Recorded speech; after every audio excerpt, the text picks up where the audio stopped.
Shalom Bapak Ibu, apa kabar? Semuanya sehat? Ya, tadi saya datang, saya duduk di belakang, saya mencoba merasakan hadirat Tuhan, ternyata hadirat Tuhan sama, depan, tengah, sama belakang, amin. Dan saya berdoa hadirat Tuhan itu bukan saja di ruangan ini, tapi hadirat Tuhan juga ada di hati kita, amin. Hadirat Tuhan juga ada di jiwa kita, amin. Dan hadirat Tuhan juga ada di mana? Di raga kita, di tubuh kita, jasmaniah kita. Jadi saya meyakini hadirat Tuhan itu ada di segala tempat, ada di segala aspek karena dia apa? Omnipresent, dia maha hadir. Iblis gak maha hadir, tapi Tuhan maha hadir. Amin. Amin. Kalau Bapak Ibu datang minggu lalu, saya bawa renungan dengan kurang lebih topik yang sama, yaitu saya banyak bergumul bicara tentang iman. Saya percaya, saya belajar bertahun-tahun mempelajari beberapa kepercayaan agama-agama kitab-kitab. Dan saya meyakini hanya iman Kristen itu iman yang membumi menurut saya. Membumi itu artinya apa? Iman yang real, bukan iman yang di awang-awang sekedar dipercayai dan selesai, bukan. Nah, saya sedikit mereview apa yang saya sampaikan hari Minggu lalu kalau Bapak Ibu enggak hadir, yaitu bagaimana setiap kita orang percaya yaitu bisa menata kelola kehidupan iman kita ini. Jadi iman itu bukan sekedar dipercayai selesai. Kitab Ibrani pasal 11 ayat 1 berkata apa? Iman adalah apa? Dasar segala sesuatu yang kita harapkan dan bukti dari segala sesuatu yang belum kita lihat. Nah, kemarin saya sharingkan dan kita bahas beberapa tokoh-tokoh iman yang luar biasa di kitab Kejadian dan seterusnya sampai para raja-raja dan segala macam dan nabi-nabi. Tapi ada beberapa langkah untuk kita bisa menata kelola iman ini. Ya, menata kelola iman ini. Langkah pertama adalah, saya singgung kemarin, nggak perlu disebutkan di sini. Ada 4 langkah. Langkah yang pertama harus memahami konsep dasar apa yang Tuhan ajarkan di kitab suci ini. Ini bagian daripada istilahnya belajar Alkitab sebenarnya. Oleh karena itu Bapak Ibu harus juga belajar Alkitab. Enggak harus sekolah teologi tapi belajar. Nah, langkah-langkah hidup kita supaya bisa menata kelola iman kita ini. Langkah pertama Bapak Ibu harus clear tentang 5 dasar pengajaran Alkitab. Pertama yaitu sola scriptura. Artinya hanya kitab sucilah yang diwahyukan Allah untuk hidup orang percaya jadi panutan hidup. Hanya kitab suci, Alkitab kita. Yang pertama. Yang kedua itu solus Christus, artinya bahwa hanya Kristus jalan satu-satunya kebenaran menuju Allah. Yang ketiga adalah sola gratia, bahwa semua karena anugerahnya, tidak ada satupun perbuatan kita membuat kita baik, kita kudus. Enggak ada. Yang berikutnya adalah sola fide, Alkitab berkata semua karena iman. Tanpa iman orang enggak mungkin berkenan kepada Allah. Dan yang terakhir adalah solideo, artinya semua kemuliaan hanya bagi Allah. Kita tidak boleh mengambil secuil pun kemuliaan itu. Dan ini perlu dikebumikan, bukan awan-awan saja. Jadi Bapak Ibu harus clear tentang kehidupan Kristen kita. Sudah nggak perlu bahas kita besok ini selamat apa tidak. Alkitab ini layak dipercaya apa tidak. Lah kita harus clear di situ. Itu baru langkah pertama. Kalau kita belum clear, kita perlu sekolah lagi Bapak Ibu. Apa yang kita sekolahin? Ya pikiran kita, pemahaman kita. Langkah kedua adalah kita perlu mengelola jiwa kita. Enggak selesai beriman selesai. Percaya Yesus betul, tapi kita mengelola jiwa. Dengan apa? Dengan belajar. Perasaan, pikiran, jiwa kita ini perlu dikelola. Banyak orang stres karena enggak bisa mengelola jiwa. Lah keimanan kita kepada Kristus harus bisa membantu mengelola jiwa kita berdasarkan firman Tuhan. Yang ketiga yang kita kelola adalah manusia batiniah kita, spiritual kita ini perlu kita kelola setiap waktu. Bukan hanya sekedar berdoa dan baca kitab selesai. Tapi setiap waktu harus punya kepekaan akan kehendak Tuhan, mengelola kehidupan batiniah spiritualitas kita. Dan yang keempat adalah Bapak Ibu harus punya kemampuan mengelola raga kita ini, fisik kita. Karena jiwa dan batiniah kita tinggal dalam raga kita ini. Bukan sedang olahraga. Tapi mengolah raga itu, mengolah jiwa itu sama dengan tingkah laku kita. Jadi iman Kristen adalah iman yang membumi antara kehidupan spiritual batiniah kita, jiwa kita, dan raga kita. Kalau belum connect, perlu dipertanyakan sekolah lagi memahami 5 hal tadi. Nah hari ini saya bawa topik yang ada pertanyaannya. Boleh tampilkan? Nah, yang topik hari ini. Nah, topik hari ini bicara masalah iman. Artinya saya mengajak Bapak Ibu bahwa iman itu perlu dikebumikan dengan menghadapi realita yang ada ini. Nah, iman jawaban segala sesuatu. Saya kasih tanya. Karena apa? Karena pertanyaan. Bapak Ibu tidak setuju sama yang saya sampaikan boleh. Kalau setuju ya syukur alhamdulillah. Ya. Saya kasih pertanyaan, iman jawaban segala sesuatu. Iki yo pora, tenan pora. Yang saya pernah bilang tadi, bulan lalu saya pulang dari Jakarta ngobrol sama teman-teman dalam setiap pergumulan hidup, dia cerita, kok enak semua permasalahan hidup bisa diselesaikan dengan Alkitab, bisa diselesaikan dengan iman. Kayak ada sesuatu yang dipertanyakan. Nah, keimanan kita itu perlu diuji dengan apa? Dengan dibenturkan dengan realitas kehidupan yang ada ini. Nah, saya ingin coba buktikan apa yang firman Tuhan sampaikan. Nanti pada akhirnya Bapak Ibu punya kesimpulan. Ternyata dalam semua pergumulan hidup saya, situasi dunia ini, iman saya ini sanggup menjawab apa enggak? Atau butuh alternatif lain selain iman? Butuh kitab-kitab lain, butuh hal lain, teknologi lain apapun juga yang perlu menolong saya. Next. Nah, sebelum memahami iman kita ini, saya mengajak Bapak Ibu memahami situasi dunia sekarang ini. Ya, situasi dunia ini. Ini menurut urutannya kurang lebih begini situasi dunia ini. Pertama, saya dengan cepat aja saya bacakan. Ancaman iklim global. Lah kalau Bapak Ibu mendengar yang saya sampaikan kejadian kemarin itu, semuanya iman itu dipahami secara utuh. Bukan bicara masalah spiritualitas saja. Ibrani mengutip di kejadian bahwa dengan iman kita percaya alam semesta ini dijadikan oleh Allah. Amin. Nah, iklim ini itu salah satu cara manusia memperlakukan alam ini. Lah, ancaman iklim global ini sebenarnya situasinya yang buat adalah manusia. Karena apa? Manusia tidak bersahabat dengan alam. Melakukan seenaknya sendiri. Jadi dia tidak mengimani, mengelola alam ini dengan iman. Tapi mengelola alam ini dengan apa? Dengan kedagingan, keserakahan, kerakusan dan seterusnya. Akibatnya iklim global. Tahun 2024 kemarin itu merupakan sejarah bumi ini yang kenaikan derajatnya itu di atas rata-rata. Contoh ya, Bapak Ibu di rumah pasang AC, kadang-kadang AC 18 derajat itu sudah dingin. Kadang-kadang sekarang 17 pun kurang dingin. Karena tahun 2024 iklim itu naik 1,5 derajat. Jadi kalau 2023 iklim itu 16 derajat, sekarang menjadi 17,5 derajat, tapi itu sebenarnya ukurannya 16 derajat, iklim global. Di mana-mana, bencana terjadi di mana karena iklim itu. Itu menjadi ancaman. Ancaman kedua, keamanan dunia. Bukan hanya soal perang sekarang, secara fisik, kalau saya bilang itu perang konvensional, tradisional, tapi sekarang ini perang di mana-mana. Perang dagang, perang di dunia maya, internet, medsos, segala macam. Itu ancaman. Ancaman berikutnya adalah ekonomi global. Kita ini nggak ngerti perang dagang antara negara ini segala macam yang hasilnya adalah berdampak kepada negara kita, berdampak kepada masyarakat kita. Pelayanan saya adalah pelayanan kepada orang-orang sederhana di kampung desa-desa. Mereka pun juga merasakan bagaimana sulitnya ekonomi hari-hari ini.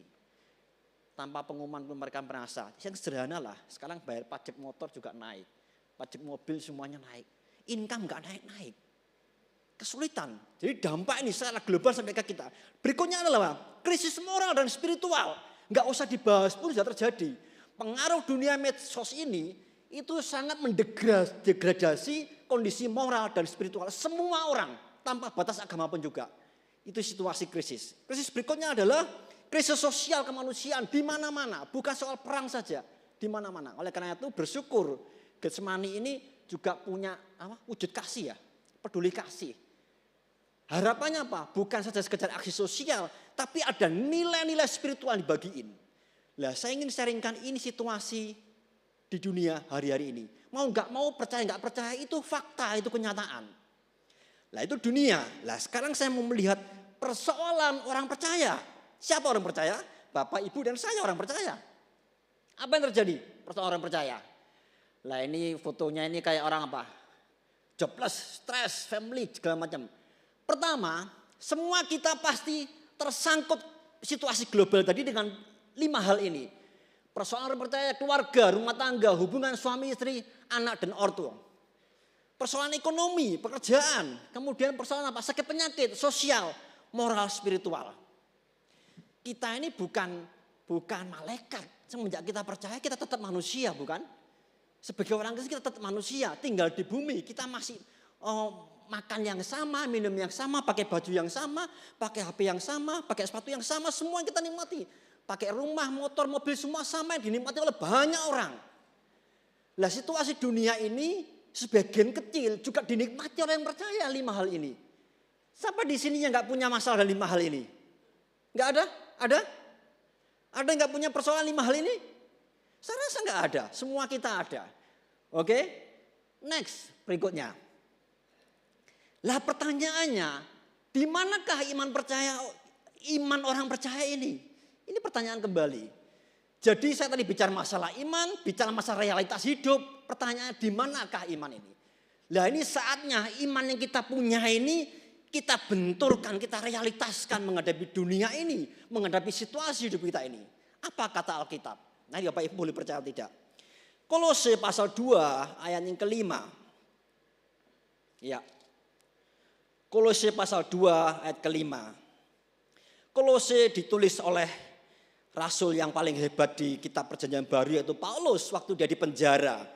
Dia berpesan kepada Kolose karena jemaat di Kolose setelah menerima pengajaran yang baik dari Paulus, ada rasukan lain, ada pengajaran-pengajaran lain yang ingin membelokkan mereka untuk berpusat kepada Kristus. Lah pesannya apa? Dalam Kolose pasal yang kedua ayatnya yang kelima. Sebab meskipun aku sendiri tidak ada di antara kamu, Paulus tidak ada di antara mereka. Tetapi dalam roh aku bersama-sama dengan kamu dan aku melihat dengan sukacita apa? Dengan sukacita tertib hidupmu dan keteguhan imanmu dalam Kristus. Saya garis bawahi tertib hidupmu dan keteguhan imanmu dalam Kristus. Ternyata iman itu real Bapak Ibu. Ada hubungannya dengan ketertiban hidup. Hidup kita tertib apa enggak? Nah ini baru kita benturkan, kita relasikan. Kalau 5 hal masalah orang percaya tadi dan 5 hal krisis global tadi, kalau kita benturkan dengan iman kita ini, jangan-jangan kita enggak punya keteguhan iman kita. Atau jangan-jangan kita enggak punya tertib hidup dalam segala hal. Mengolah jiwa kita, batin roh kita, dan raga kita ini. Kita enggak punya disiplin hidup. Sehingga problem itu muncul. Pesan lagi Paulus dalam 1 Tesalonika pasal 1 ayat 3. Nah ini sama ditulis oleh Paulus juga. Tapi setelah dia dari Tesalonika dan dia pergi, dia dapat pesan dari Timotius keadaan jemaat di Tesalonika. Sehingga dia menulis pesannya begini. 1 Tesalonika pasal 1 ayat 3 berkata demikian. Sebab kami selalu mengingat pekerjaan imanmu. Jadi iman itu ada pekerjaannya, ada buktinya yang bisa dilihat. Pekerjaan imanmu bukan di awang-awang. Jadi iman itu mengandung pekerjaan. Berarti ada sesuatu yang diusahakan, Bapak Ibu bukan bekerja. Bisnis, apa-apa ada sesuatu yang diusahakan. Ada sesuatu yang diupayakan secara manusia. Dengan apa? Dengan akal budi kita. Dengan doa kita. Bapak Ibu sekolah, Bapak Ibu apapun juga. Ada sebuah upaya. Dasarnya iman itu. Oke? Dikerjakan usaha kasihmu dan ketekunan pengharapanmu. Saya garis bawahi. Kepada Tuhan kita, Yesus Kristus di hadapan Allah dan Bapa kita. Ingat, Kristus sentris, fokusnya kepada Kristus dan bukan yang lain. Jadi upaya apa yang kita kerjakan, karya iman kita setiap waktu itu, fokusnya kepada Kristus. Bukan materi, bukan dunia, bukan. Tapi kepada Kristus. Jadi proses keimanan kita, mengolah raga kita, jiwa kita, dan spiritual kita fokusnya kepada Kristus. Dan bagaimana tolak ukurnya? Ya baca kitab suci. Bapak Ibu nggak bisa mengukur kehidupanmu kalau nggak pernah baca Alkitab. Bisa mengukur. Jadi satu-satunya standar moral, nilai kehidupan kita ini adalah keimanan kita kepada Tuhan. Lewat firman Tuhan, Alkitab. Oleh karena itu baca Alkitab. Jangan pernah bosan dan lelah. Dari Kejadian sampai Wahyu. Meskipun kadang-kadang di kitab Perjanjian Lama kurang enak, kurang nyaman, tapi bacalah. Apalagi baca Alkitab sebagai penghantar tidur Bapak Ibu. Kalau malam gak bisa tidur, tidurlah baca Alkitab sambil pasti ngantuk dan akhirnya tidur. Ya, 1 Tesalonika pasal 3. Tadi pengaruh iklim itu saya teringat kurang lebih dampaknya sampai di nelayan-nelayan kita di Indonesia. 2-3 bulan yang lalu saya pergi ke teman pelayanan di Madura. Lah dia cerita entah bener apa enggak seorang nelayan di Madura. Wah ini sekarang cari ikan sudah sulit. Kemudian nelayan itu pergi cari ikan. Pemberani nelayan ini. Sampai dia pergi cari ikan di perairan Madura. Sampai akhirnya dia terdampar di perairan di Australia sana. Nggak tahu. Akhirnya ditangkap sama polisi air di Australia sana. Ditangkap. Kamu dari mana? Ya pakai bahasa sana. Madura bang itu. Kenapa di sini? Mau tangkap ikan? Gak mau di sini. Ini area kami. Enggak. Kami tangkap ikan kami dari sana yang lari ke sini katanya. Ini akibat iklim ini. Ikan dari Madura pun bisa lari sampai ke perairan Australia. Dan orang Madura pinter. Ada ikannya lari sana dia kejar sana. Salah satu dampak itu guyon atau tidak iklim juga Bapak Ibu. Semua mencari habitatnya yang aman. Lanjut. Ada pesan berikutnya. Di manakah iman kita? Paulus setelah tadi kita baca. Jadi Paulus menulis 2 kali untuk jemaat di Tesalonika. Bapak Ibu kalau baca Alkitab. Kalau ada tulisan itu 2 kitab. Berarti itu penekanannya sangat penting. Ada kasus khusus berarti. Entah positif atau negatif. Ada pesan. Apalagi ada beberapa ayat yang cukup diulang-ulang. Berarti ada penekanannya. Tadi kita baca di 1 Tesalonika. Sekarang kita baca di 2 Tesalonika pasal 1 ayat 11. Next saya bacakan ya. Karena itu kami senantiasa berdoa juga untuk kamu. Paulus berdoa untuk jemaat di Tesalonika. Supaya Allah kita menganggap kamu layak bagi panggilannya. Dan dengan kekuatannya menyempurnakan kehendakmu. Untuk berbuat baik dan menyempurnakan segala pekerjaan imanmu. Ini saya pelajari loh. Pekerjaan iman. Jadi iman itu real nyata, dikaryakan, dikerjakan, bisa dinikmati, dilihat. Ibu-ibu kalau masak di rumah itu kan nyata, bukan awang-awang. Disajikan di meja, dinikmati suami, anak-anak, itu kan nyata.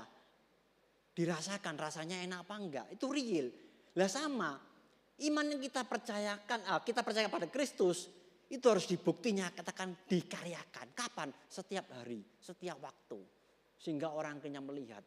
Kita nggak usah ngomong, saya lo percaya Kristus, saya Kristen. Orang nggak perlu butuh pernyataan itu. Tapi orang lihat bukti, iman kita dikaryakan.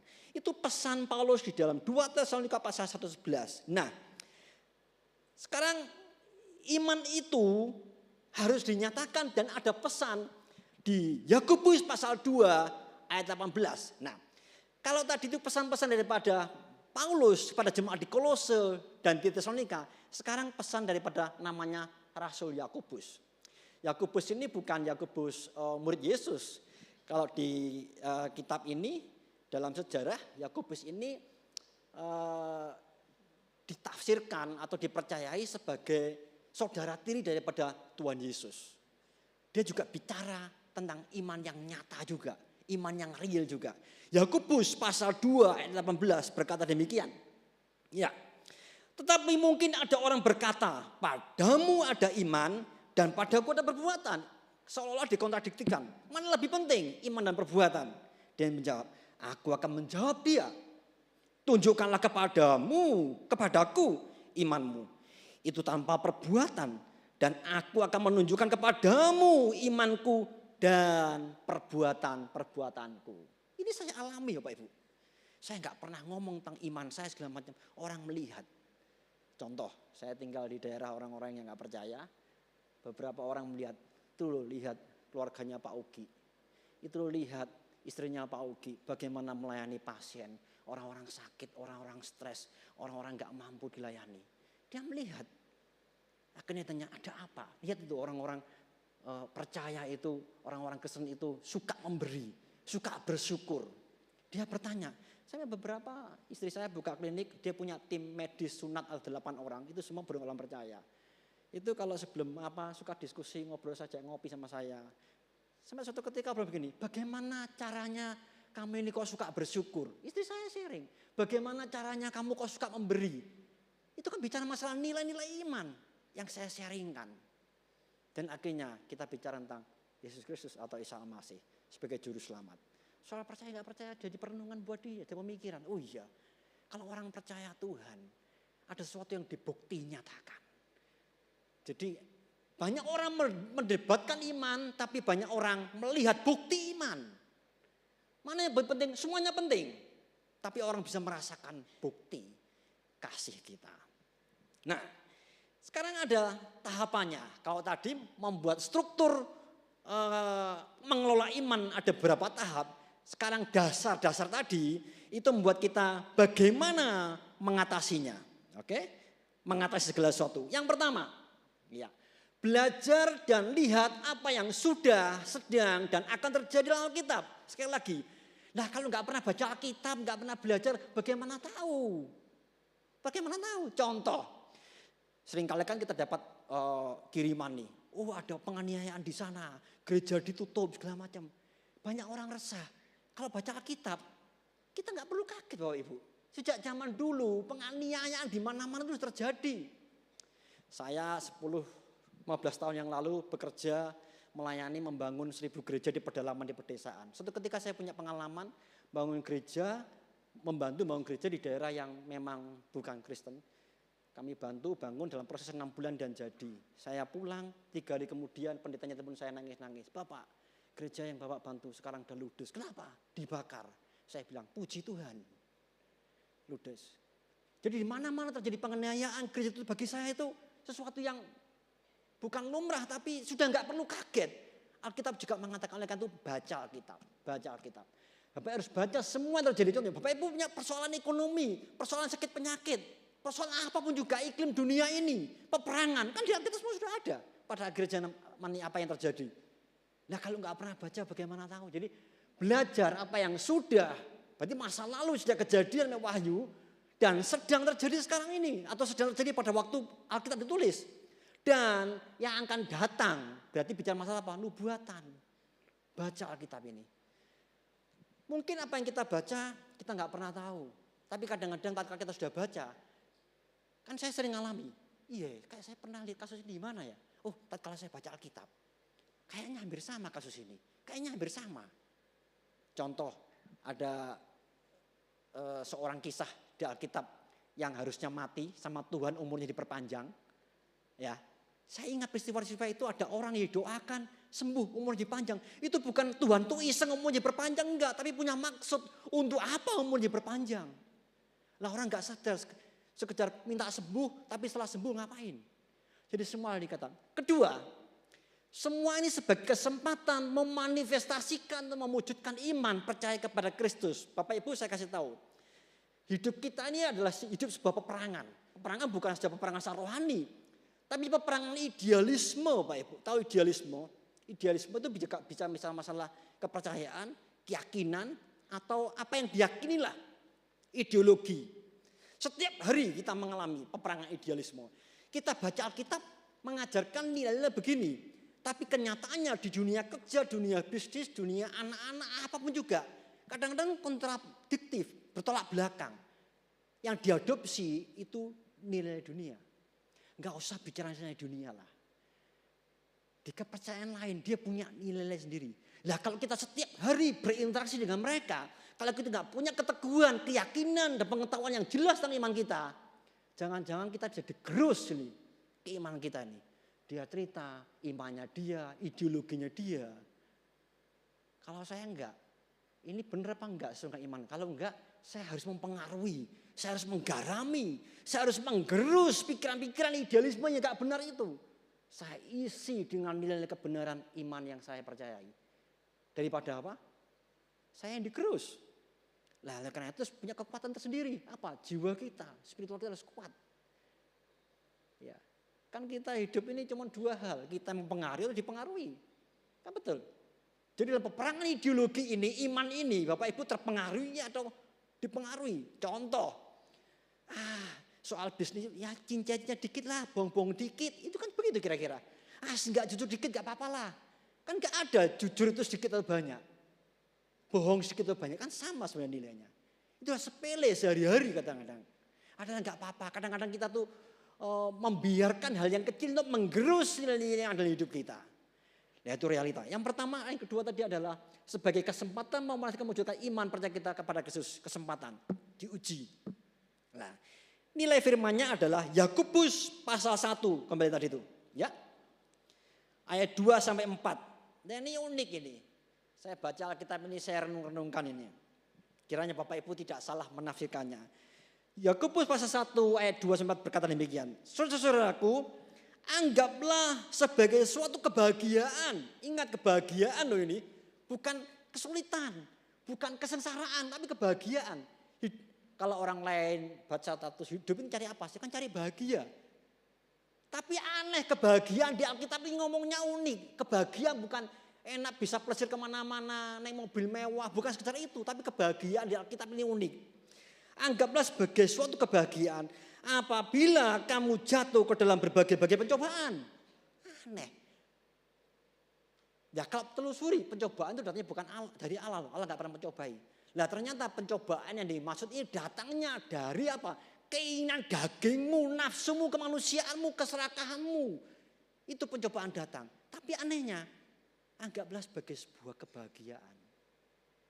Jadi aneh kalau Bapak Ibu itu sama dengan mereka. Ini bicara masalah nilai. Contoh ya, orang kadang-kadang bertanya sama saya, Pak Ugi, bahagianya apa sih tinggal di desa?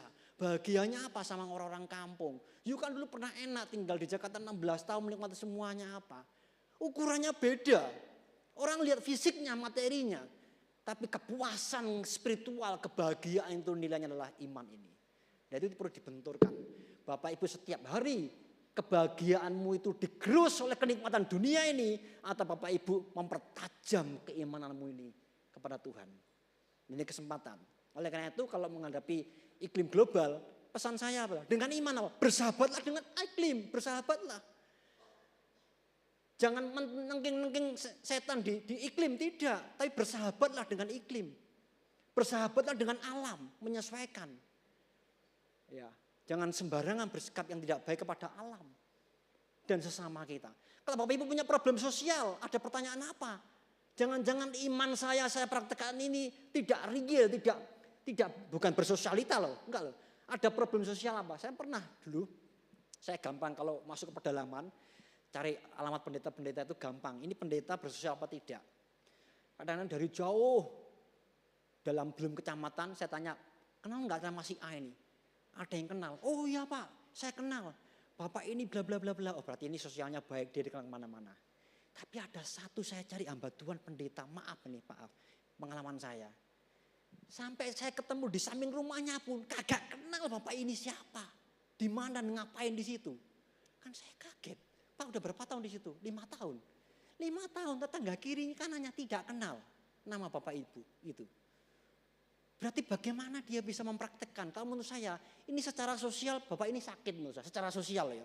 Secara iman dia mungkin luar biasa. Mau gebu-gebu khotbah ini. Tapi secara sosial sakit Bapak ini.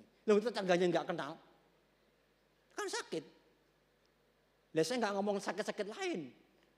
Ada mungkin kalau di pedalaman banyak orang-orang mengalami kesulitan. Ya mungkin dalam kondisi ekonomi yang segala macam. Apa demikian praktek iman kita ini? Ya, itu banyak pencobaan. Bapak Ibu mulai berefleksi. Kalau saya mengalami seperti ini, jangan anggap pencobaan yang datang Allah. Ini karena kesalahan saya. Saya nggak mampu mengolah jiwa saya. Saya nggak mampu mengolah iman batiniah saya. Dan akhirnya saya tidak mampu mengolah raga saya. Bukan olahraga saja, tapi perilaku saya ini. Ada yang salah dalam saya berbisnis, ada yang salah dalam saya bersosial, ada yang salah dalam saya berkeluarga, didik anak, hubungan suami istri. Semua problem karena apa? Mindset kita tentang iman ini jangan-jangan keliru. Kita perlu mereview kembali. Ayat ketiga, Yakobus pasal 1. Sebab kamu tahu bahwa ujian terhadap imanmu, tadi saya bilang perlu dibenturkan, perlu diuji. Itu menghasilkan ketekunan. Jangan pernah mengeluh. Kalau Tuhan sebenarnya ingin mengasah keturunan kita ini dengan segala kesulitan. Oleh karena doa orang beriman adalah kalau menghadapi kesulitan, jangan singkirkan itu. Tuhan beri aku kekuatan menghadapi kesulitan ini. Tuhan beri aku kekuatan menghadapi sakit penyakit. Tuhan beri aku kekuatan menghadapi kesulitan ekonomi. Tuhan beri aku kekuatan menghadapi istriku yang bawel. Tuhan aku beri kekuatan menghadapi suamiku yang tidak dapat pekerjaan. Beri aku kekuatan menghadapi anakku yang sudah banyak pengaruh oleh media sosial. Kan harus kita berdoa untuk memberi kekuatan. Jangan menghilangkan semua itu. Menghasilkan apa? Ketekunan. Jadi iman harus menghasilkan ketekunan. Dan ayat keempat. Oke. Dan berikanlah ketekunan itu dan biarkanlah ketekunan itu memperoleh apa? Buah yang matang. Jadi iman itu dalam proses menuju kematangan. Kalau ini seandainya pohon mangga, ada mangganya, kalau belum matang saya petik, saya kupas pasti gak enak. Saya akan nunggu matang. Enggak sama. Orang damai jiwa-jiwa itu sama dengan satu pohon ini. Ada banyak buah, tapi saya lihat ini sudah matang, setengah matang, masih pentil atau siap dipetik. Lah hidup kita ini menuju kematangan iman kita. Kematangan keyakinan kita. Lah Bapak Ibu gak bisa matang kalau gak pernah dibenturkan oleh situasi kehidupan ini yang sulit. Oleh kata bersyukurlah dengan situasi global ini. Bersyukurlah dengan segala semua kesulitan. Bersyukur. Tuhan terima kasih. Aku hari ini gak punya uang. Tuhan terima kasih. Aku masih diizinkan banyak utang. Bukan berarti tiba-tiba utangnya hilang. Enggak. Tapi berdoa dan bekerja. Engkau harus melunasi utang itu sampai lunas. Sehingga orang melihat ini orang percaya tapi bertanggung jawab. Harus real hidup ini. Tuhan aku bersyukur. Aku masuk rumah sakit, aku sakit. Aku ketemu orang, mendoakan orang. Aku bersyukur aku kemarin itu mengalami kesulitan. Apapun juga. Melatih, menantang iman saya supaya kuat dan teguh. Matang. Supaya kamu menjadi sempurna Bapak Ibu. Sempurna. Ingat kata sempurna menurut versi Alkitab yang ditunjukkan kepada Allah dan manusia berbeda. Kesempurnaan Allah itu absolut, tahu absolut. Kesempurnaan Allah itu absolut, nggak bisa diganggu gugat. Tapi manusia kesempurnaan itu menuju proses, beda ya. Kita nggak punya kesempurnaan, maka tadi saya berdoa di belakang, di antara kita nggak ada yang sempurna, satupun. Di sini sampai belakang nggak ada. Nggak ada yang di sini merasa kudus, merasa baik, nggak ada. Tapi kita dalam proses menuju kematangan, kesempurnaan. Allah sempurna kudus itu adalah absolut. Enggak diganggu gugat dari dulu sekarang sampai selama-lamanya. Dari awal alfa sampai omega. Tapi kita enggak. Karena kita manusia berdosa kita percaya kita menuju dalam proses kematangan iman. Nah saya enggak tahu. Bapak Ibu berapa puluh tahun jadi Kristen tapi kok enggak matang-matang sih. Nah beli buah kalau enggak matang-matang rasanya gimana? Nah berapa puluh tahun kalau enggak matang-matang itu. Lah Tuhan lihat kamu ini jadi Kristen berapa tahun ya? Lah kok begitu-begitu terus, bahkan sifatnya masih kanak-kanak aja. Kan kelihatan apa? Kelihatan dari doa-doanya. Kelihatan dari sikapnya yang menghadapi segala kesulitan. Ini orang gak matang-matang, balik lagi. Hadapi lagi. Dan terus menuju kematangan. Dan utuh. Nah, minggu lalu saya jawab, iman itu harus utuh. Memahami iman itu jangan separuh-separuh, split-split. Iman kepada Yesus masuk surga itu pasti, gak usah dibahas. Tapi yang kita perlu bahas adalah iman kita sehari-hari ini kita perlu bahas. Kan janji Tuhan ya iya dan amin. Enggak perlu diragukan lagi. Percaya Yesus masuk surga itu pasti. Gak usah dibahas, gak usah dilakukan lagi. Yang perlu kita ragukan adalah keimanan kita kepada Tuhan. Yang utuh. Bukan bicara masalah di gereja saja sehari-hari. Bangun tidur sampai mau tidur itu bicara masalah wujud daripada iman. Mengasihi karena iman. Berbuat baik karena iman. Memberi karena iman. Melakukan sesuatu karena iman, naik motor, naik mobil semuanya, bangun rumah, pelayanan, ministry apa juga semua dasarnya iman. Oleh karena itu dalam melakukan sesuatu kalau nggak sesuai dengan dasar nilai iman, Bapak Ibu dipertanyakan, jangan-jangan imanmu keliru, jangan-jangan. Utuh bisa menjawab semuanya. Sehingga topik pertanyaan saya, iman menjawab segala sesuatu, jawab sendiri. Kalau Bapak mempercayai, buktikan. Karena iman perlu dibuktikan. Bukan di sini membuktikannya. Setelah pulang. Naik motor, naik mobil, naik apa juga di rumah. Makan, minum, ketemu suami, teman, istri, keluarga, masyarakat dibuktikan. Ini imannya benar apa enggak. Bukan diomongkan saja. Diomongkan betul. Tapi orang melihat itu secara utuh. Oke? Dan tak kekurangan suatu apapun ternyata. Jadi menurut hemat saya. Krisis global situasi dunia ini 5 hal tadi dan 5 hal situasi orang percaya tadi kalau kita pahami keimanan kita secara utuh dan dalam suatu apapun juga menurut saya sesimpel itu saya jawab. Yes, jawabannya iman dalam Kristus. Tidak ada yang lain. Nah kalau Bapak Ibu belum mempercayainya kayaknya perlu sekolah lagi. Sekolah baca Alkitab lagi bukan sekolah teologi. Saya tadi cerita sama teman saya mau lulus kuliah doktor. Saya tanya, habis kuliah dokter mau kemana? Ya iku Pak sing angel. Angel piye? Enggak tahu. Iki aneh. Sekolah sampai S3 enggak tahu mau kemana. Kan unik. Tidak perlu baca Alkitab lagi. Oke. Berikutnya yang ketiga, mengatasinya. Nah, kalau sesuai konsepnya. Yang ketiga, bagaimana mengatasi? Hasil dari semua adalah milik Allah. Jika kita diizinkan menikmatinya itu adalah anugerahnya. Solidio. Semua kita kembalikan kepada Allah. Kalau kita boleh menikmatinya, itu semua anugerah berkat Tuhan. Bapak Ibu menikmati apa? Kebaikan Tuhan dalam hal bukan saja keselamatan. Istri yang baik, suami yang baik, bisnis yang baik, anak-anak yang baik, rumah yang baik, semuanya baik. Kita nikmati, kita bersyukur. Dan kita kembalikan kepada Tuhan. Jangan jadi manusia yang serakah. Jangan jadi manusia yang semuanya untukku dan untukku dan untukku seperti Amsal bilang. Tapi semuanya kita kembalikan kepada Tuhan. Hidup kita jadi berkat. Saya yakin disitulah iman kita bertumbuh. Amin. Yang terakhir Bapak Ibu, saya mengajak untuk doa dan refleksi. Setiap renungan firman Tuhan selalu memberikan dua hal ini. Bapak Ibu mau lakukan, gak lakukan, monggo terserah. Yang poin pertama adalah, adakah saya Bapak Ibu dalam belenggu situasi dunia dan persoalan hidup pribadi, keluarga dan masyarakat? 5 ancaman tadi di dunia dan 5 persoalan percaya. Yang saya tanya tadi, adakah Bapak Ibu ada di dalam ini? Saya yakin pasti ada. Kalau ada, ini kesempatan. Poin kedua, kalau Bapak Ibu masih takut, jangan-jangan perlu mereview pemahamanmu, imanmu ini. Jangan-jangan keliru. Saya kadang-kadang kalau diskusi dan baca Alkitab nggak cocok, saya suka ngobrol ngopi. Ojo-ojo imanmu keliru. Ojo-ojo Yesus yang mbok sembah keliru. Ojo-ojo Alkitab sing mbok bacai keliru. Loh, Alkitab yang saya baca ini nggak mengajarkan demikian, kamu melakukan demikian. Simple. Oleh karena itu baca Alkitab. Dan kesempatan ini mari kita mereview. Bukan berapa lama Bapak Ibu jadi Kristen, berapa lama jadi percaya, berapa lama keluar masuk gereja. Tapi review imanmu, adakah yang keliru dalam pikiran hati ini. Yang kedua tadi. Jadi dua hal ini menjadi perenungan bagi kita. Jangan terhisap oleh situasi dunia ini. Jangan terhisap oleh 5 hal persoalan percaya itu. Boleh singgah, tapi saya nggak boleh tinggal di situ. Harus saya menang. Kalau saya belum menang, belum mengatasi, jangan-jangan ada yang keliru konsep pemahaman saya. Iman saya kepada Kristus. Karena saya memahami iman saya tidak utuh. Saya hanya menjadikan Kristus sebagai juru selamat dan selesai. Iman saya kepada Allah, dia hanya bicara secara spiritual saja. Dan saya hanya berharap kepada Tuhan kalau saya butuh. Tuhan saya sakit, tolong saya sembuhkan. Tuhan saya lagi terpuruk ekonomi, tolong berkati saya. Hanya sebatas itu. Tapi Bapak Ibu tidak mengevaluasi setiap hari, setiap waktu. Kiranya renungan firman Tuhan ini menjadi jawaban bagi Bapak Ibu Saudara. Sehingga topik pertanyaan saya tadi ada tanda tanya tadi. Saya enggak mengharuskan Bapak Ibu harus percaya seperti yang saya sampaikan. Tapi percayalah kepada kitab suci yang Bapak Ibu baca. Hari ini dan selamanya.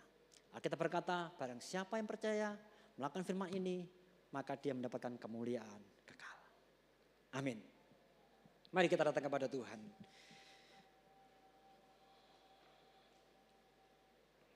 Haleluya. Saya ajak Bapak Ibu semuanya datang masing-masing di hadapan Tuhan.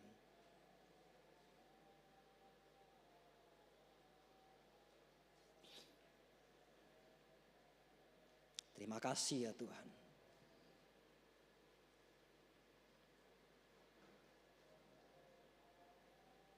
Terima kasih.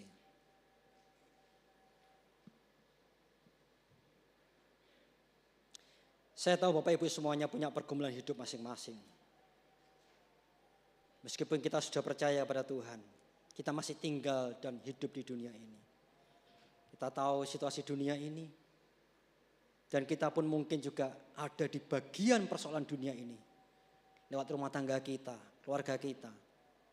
Lewat situasi sosial, ekonomi, moral, dan seterusnya.